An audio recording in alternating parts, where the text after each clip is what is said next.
Salam Indonesia, salam Nusantara dari Sabang sampai Merauke, dari Miangas sampai Pulau Rote. Mantaplah iman kita, mantaplah kasih kita, mantaplah pengharapan kita tentunya dalam Yesus Kristus yang menjadi Tuhan dan Juru Selamat kita. Jangan katakan bahwa Yesus bukan Tuhan, dan jangan katakan pula bahwa Yesus itu bukan Juru Selamat. Dia adalah Tuhan, dia adalah Juru Selamat. Bagi orang yang percaya dia akan diselamatkan, bagi orang yang tidak percaya dia akan dihukum. Yesus sudah berkata, akulah jalan dan kebenaran dan hidup. Tiada seorang sampai kepada Allah kalau tidak melalui aku. Dan tema kita saat ini sangat menarik, ya. Karena temanya ini unik. Ya. Yang pertama adalah perzinahan tidak bisa dibasmi karena Yesus. Ya. Perzinahan tidak bisa dibasmi karena Yesus.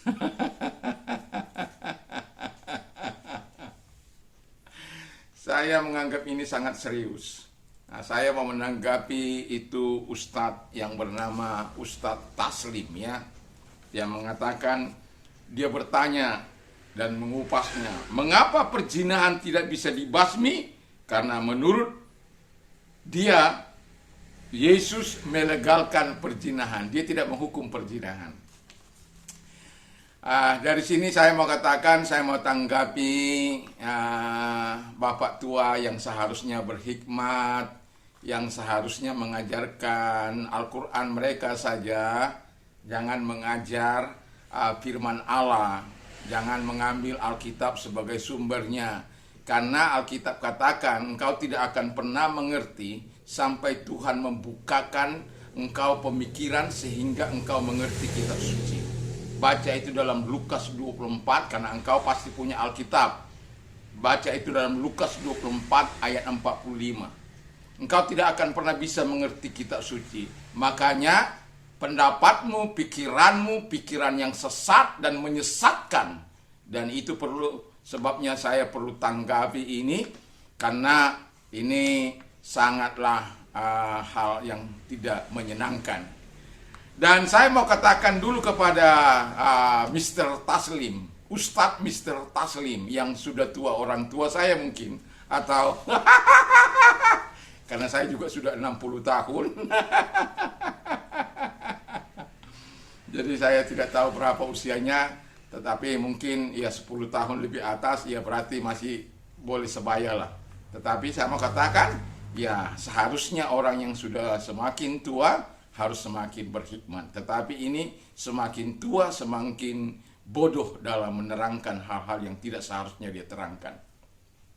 Oke, saya mulai. Supaya Anda tahu dasar landasan pikiran daripada firman Allah dalam Keluaran 20 ayat 14, jangan berzina. Jadi sudah dari awal sudah ada larangan untuk tidak berzina dalam Keluaran 20 ayat 14. Imamat 20 ayat 10, bila seorang laki-laki berzina dengan istrinya, istri orang lain, yakni berzina dengan istri sesamanya manusia, pastilah keduanya dihukum mati, baik laki-laki maupun perempuan yang berzina itu. Bilangan 22, ya, Ulangan 22 ayat 22. Jadi itu paralel. Juga dalam Imamat 12, Imamat 20 ayat 12, bila seorang laki-laki tidur dengan menantu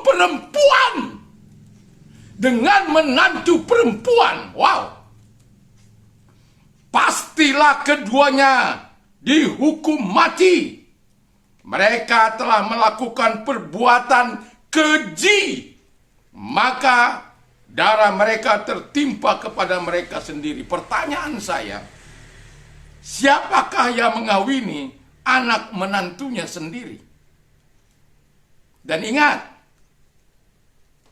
Markus 10 ayat 11 dan 12 katanya kepada mereka, barang siapa menceraikan istrinya lalu kawin dengan perempuan lain, ia hidup dalam perzinahan terhadap istrinya itu. Jadi kalau ada orang laki-laki bisa cerai, lalu orang itu kawin atau perempuan itu kawin lagi, dia berzina. Ayat 12 dikatakan, dan jika istrinya menceraikan suaminya dan kawin dengan laki-laki lain, ia berbuat zina. Wow. Jadi baik laki-laki yang menceraikan, baik istri yang menceraikan, ketika keduanya atau keduanya menikah lagi, itu berzina. Jadi kalau Anda berkata bahwa Yesus itu tidak peduli terhadap perzinahan, bahkan Yesus melegalkan, Anda salah besar. Big mistake yang Anda lakukan. Tetapi saya akan terus meneruskan supaya nanti saya terangkan mengapa Yesus tidak menghukum, supaya Anda tahu. Ya, saya berharap Anda, Pak Mister Ustadz Taslim, menerima Yesus sebagai Tuhan dan Juru Selamat, sehingga engkau mendapat pencerahan, pikiranmu dibuka untuk mengerti kitab suci, dan engkau menerima Yesus dan keselamatan dari Tuhan Yesus. Puji nama Tuhan. Nah, kemudian dikatakan, Lukas 16 ayat 18 dikatakan demikian. Setiap orang yang menceraikan istrinya lalu kawin dengan perempuan lain, ia berbuat zina. Dan barang siapa kawin dengan perempuan yang diceraikan suaminya, ia berbuat zina. Karena apa? Tuhan itu ingin keturunan ilahi. Anda bisa baca dalam Malikat 12. Dan ingat, ini akhir dari orang yang berbuat zina.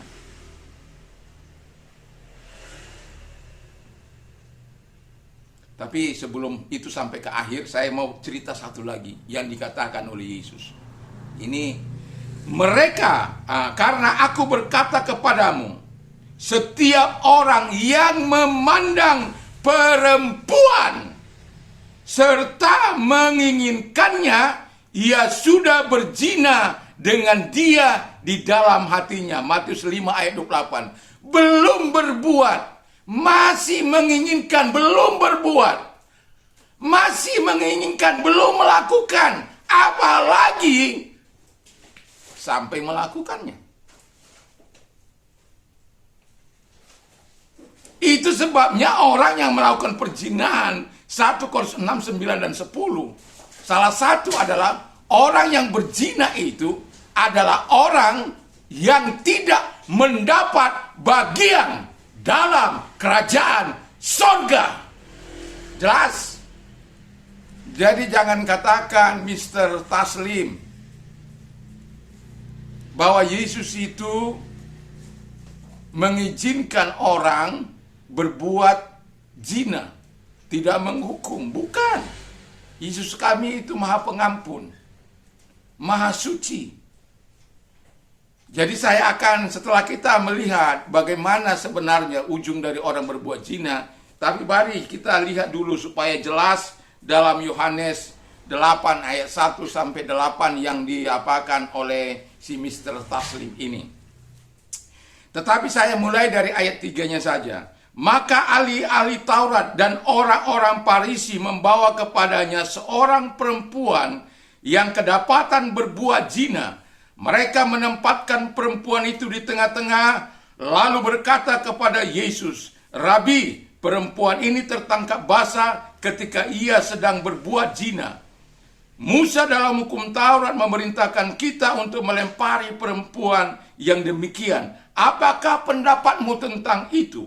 Mereka mengatakan itu untuk mencobai dia, supaya mereka memperoleh sesuatu untuk menyalahkannya. Tetapi Yesus membungkuk lalu menulis dengan jarinya di tanah. Jadi ini adalah trap yang dipasang oleh ahli-ahli Taurat atau orang-orang Farisi untuk menjatuhkan Yesus. Sehingga ketika nantinya kalau mereka sampai mendapati perkataan Yesus bahwa mereka Yesus melarang untuk melempari mereka dengan batu, seharusnya sebagaimana firman Allah, kedua orang itu harus dibawa kepada Yesus. Tapi justru laki-lakinya tidak dibawa, karena firman Allah katakan yang kita baca tadi dalam Imamat 10 ayat 20, Imamat 20 itu Imamat 20 ayat 10, Itu harus dihadirkan keduanya lah, harus dirajam. Tetapi ini yang dihadirkan hanya wanita itu saja. Itu menjadi sebuah pertanyaan besar. Tapi sekalipun demikian, mereka ingin memperangkap Yesus. Kalau Yesus berkata, jangan, karena engkau tidak menghadirkan keduanya. Boleh saja. Boleh saja. Tetapi kemudian apa yang terjadi? Yang terjadi kemudian adalah di mana mereka, Yesus mengatakan dengan jelas bahwa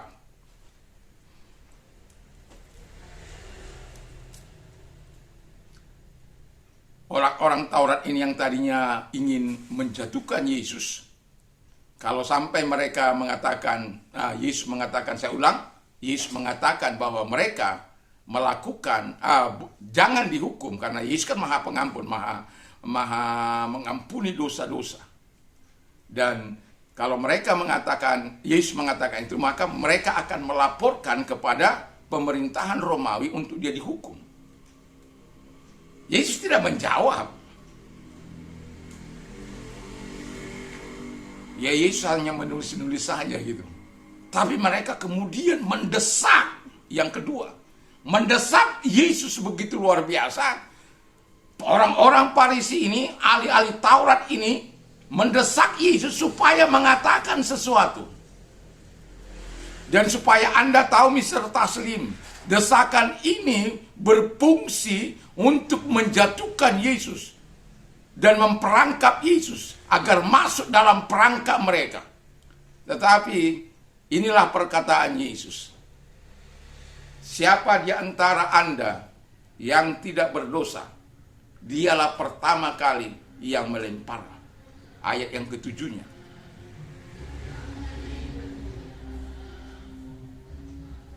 Yesus tahu bahwa mereka ingin memperangkap dia. Kalau dia katakan tidak boleh, dia akan bisa dikatakan itu apa itu? Yang sering diapakan sahabat-sahabat saya yang di luar sana itu. Pelecehan agama, penghinaan agama, dan lain sebagainya. Itu orang-orang yang memiliki roh agamawi ya seperti itu. Sukanya lapor. Hidup nggak benar, tapi sukanya lapor. Hidup tidak melakukan yang baik, tapi lapor. Mereka bisa mengatakan apa yang tidak baik, tapi orang lain tidak boleh.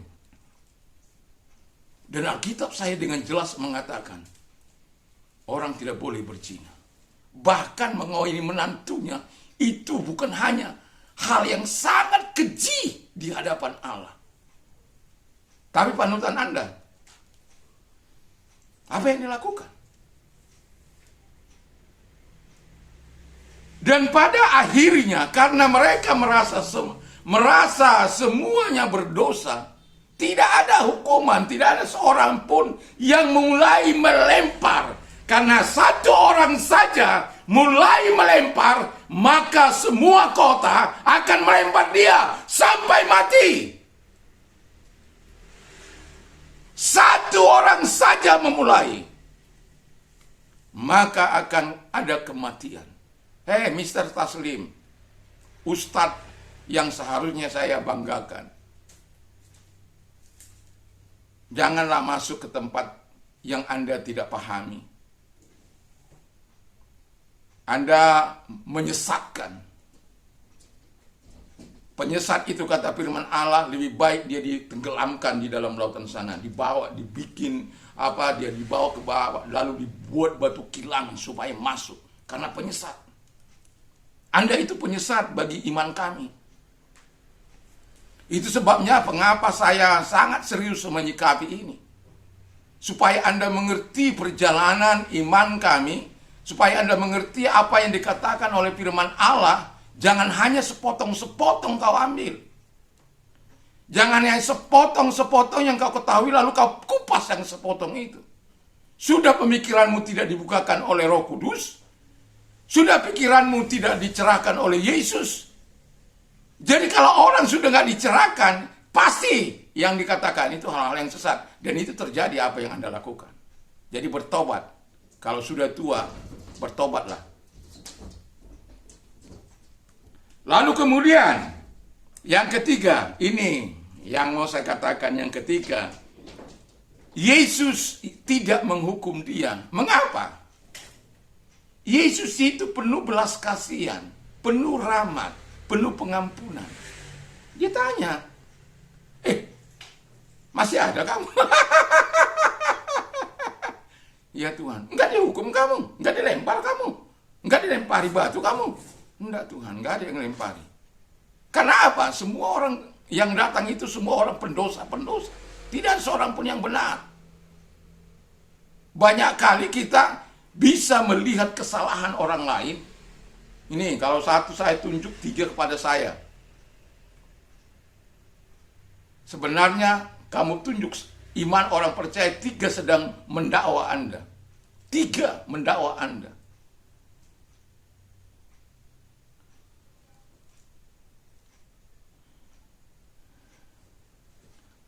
Dan yang paling inti yang mau saya katakan kepada Anda adalah, Yesus bukan melegalkan, bukan mensahkan, bukan tidak melarang, tidak. Karena Yesus itu Maha Pengampun, maka dia katakan dengan jelas, aku pun tidak menghukum engkau, ayat 11-nya. Aku pun tidak menghukum kau. Tetapi ini intinya, jangan lagi engkau berbuat dosa. Mulai dari sekarang. Anda tahu? Apakah panutanmu melakukan itu? Terus.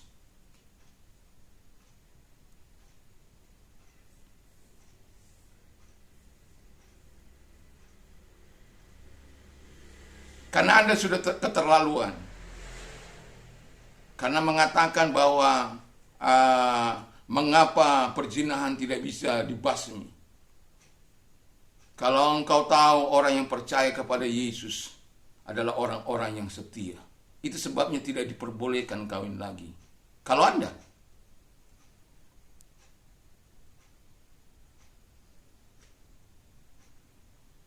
kami jangankan, sampai saya katakan tadi, jangankan mau berbuat zina, memandang dan menginginkan saja sudah berbuat zina, kata firman Allah.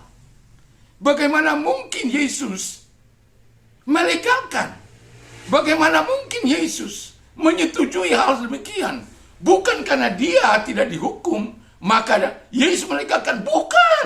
Bukan sama sekali. Karena Yesus kami itu Maha Pengampun. Engkau pun kalau datang kepada dia, Mr. Taslim, kalau engkau datang kepada dia, engkau juga akan diampuni. Dan engkau akan mendapatkan keselamatan. Buka hatimu bagi Yesus. Buka hidupmu bagi Yesus. Kalau perkataan saya ini menjadi perkataan berkat bagi Anda, saya berharap Anda bisa menerima Yesus sebagai Tuhan dan Juru Selamat. Sehingga engkau dibukakan pemikiranmu. Dibuka selubung. Open my eyes, O Lord, so I understand your word. Mazmur 119 ayat 18. Jadi buka mataku supaya aku mengerti. Jadi inilah tanggapan saya supaya Pak Mr. Taslim ajar-ajalah Al-Quran Anda. Buka saja Al-Quranmu. Ajar kehebatan nabimu, keluar biasaan nabimu. Jangan meleceh-lecehkan orang. Alkitab berkata, whatever you are meant to do also to them, for this the law and the prophet. Apa saja yang ingin orang lain lakukan kepadamu, lakukan juga demikian.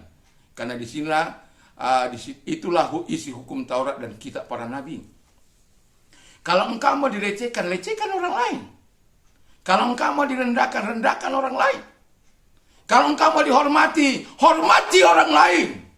Kalau engkau mau dihargai, hargai orang lain. Kalau keimananmu, kepercayaanmu dihargai orang lain, hormati kepercayaan orang lain. Ngerti?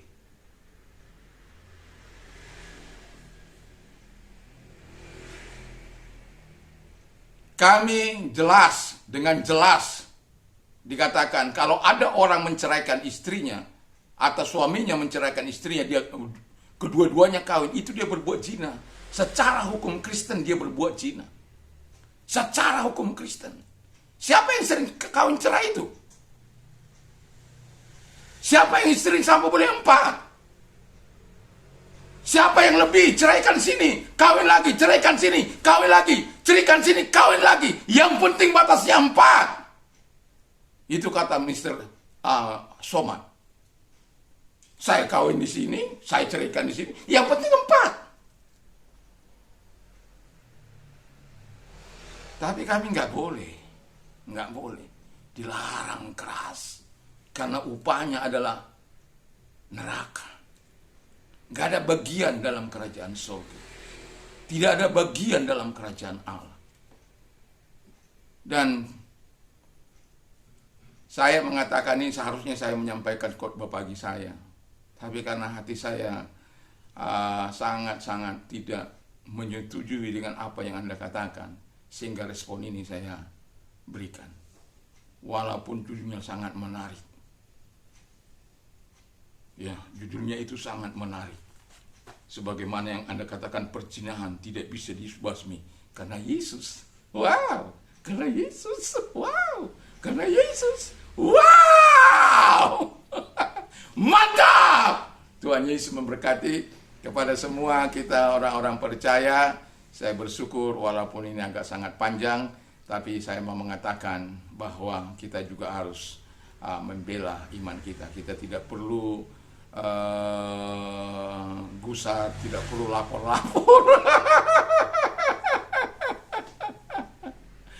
Tapi kita doakan Mr. Taslim itu supaya dia boleh percaya kepada Yesus. Kasihan dia di tengah-tengah kehidupan yang sudah tua, tetapi kemudian mengajarkan yang tidak imannya menyesatkan. Justru mengatakan Yesus membuat perzinahan itu tidak bisa dibasmi. Justru saya bertanya balik, apakah itu benar sungguh ataukah sebaliknya? Apa yang Anda percayai dialah pelaku, sebagaimana kenapa perzinahan itu tidak bisa dibasmi. Ajaran Yesus sudah jelas seperti yang saya katakan, tetapi ajaran Anda, saya pertanyakan, bagaimanakah? Andalah yang bisa menjawab, tetapi saya tahu banyak tentang itu. Tapi saya tidak perlu masuk terlalu jauh ke situ, karena nggak ada gunanya juga, nggak membangun iman saya juga itu. Apa gunanya saya kalau saya sampai masuk kepada orang lain, itu karena saya hanya ingin mempertahankan iman saya. Dan itu sebabnya saya mau katakan, Mr. Taslim, sekalipun engkau ustadz, bertobatlah. Terima Yesus sebagai Tuhan dan Juru Selamatmu, supaya engkau selamat. Kalaupun tidak engkau terima Yesus sebagai Tuhan dan Juru Selamatmu, saya anjurkan Anda untuk tidak mengupas-upas ajaran kami. Apa yang ingin Anda apapun yang Anda ingin lakukan bagi kami, lakukanlah. Maka Tuhan sudah mengatakan, sekali lagi saya ulang ayat ini, whatever you are meant to do to you, do also to them. For this the law and the prophet. Dan saya akan mengatakan, apa saja yang ingin orang lain lakukan kepadamu, lakukanlah demikian. Kalau engkau mau agamamu saya kupas lebih dalam, lakukan terus. Ketika kalau saya mendengar, saya akan bahas, saya akan discuss, saya akan masuk lebih dalam. Dan itu sebabnya saya mengatakan, ajar-ajalah ajaranmu. Hargai iman orang lain sebagaimana saya menghargai iman Anda. Sekalipun saya tahu banyak kelemahan, tetapi saya tidak perlu masuk ke lemah aja, karena saya tahu iman saya sudah cukup membangun saya. Buat apa saya harus merendahkan orang lain? Buat apa saya harus menghina orang lain? Kepercayaan itu masalah iman, masalah hati yang tidak bisa intervensi seseorang terkecuali Tuhan. Tapi Tuhan bisa intervensi karena dia tahu bahwa kalau Tuhan mengintervensi, dia memberikan yang terbaik. Yesus berkata, akulah jalan dan kebenaran dan hidup. tiada seorang sampai kepada Allah kalau tidak melalui aku. Di bawah kolong langit ini tidak ada nama lain yang diberikan kepada manusia yang olehnya kita diselamatkan. Hanya di dalam Yesus. Mantap, mantap, mantap! Selamat pagi, Tuhan Yesus memberkati. Mari kita berdoa. Terima kasih Bapa di surga. Kami bersyukur kiranya walaupun di akhir penutup ini kami berdoa Tuhan, kami berdoa supaya mereka-mereka yang seringkali mengganggu iman, kepercayaan kami doakan mereka supaya mendapat anugerah-Mu, mereka boleh percaya kepadamu. Kami tahu baik atau tidak baik maksud mereka, Tuhan punya rencana bagi mereka. Terima kasih, kami bersyukur dalam nama Tuhan Yesus. Kalau Anda orang-orang percaya yang sakit, apapun sakitmu, saya mau berdoa bagi Anda. Terima kasih Tuhan, taruh tanganmu di tempat yang sakit dan arahkan satu kepada Allah. Kami bersyukur, berterima kasih yang sakit, apapun sakit mereka, di dalam nama Tuhan Yesus. Engkau yang berkata, lenyapkan segala sakit, penyakit, kelemahan, dan usir setan-setan dalam nama Yesus. Kami mengusir setan-setan dalam nama Yesus. Keluar dalam nama Yesus juga kami perintahkan segala sakit, penyakit itu. Lenyap dari mereka dan sembuhkan mereka. Terima kasih. Kami bersyukur dalam nama Yesus. Haleluya. Amin. Tuhan Yesus memberkati kita.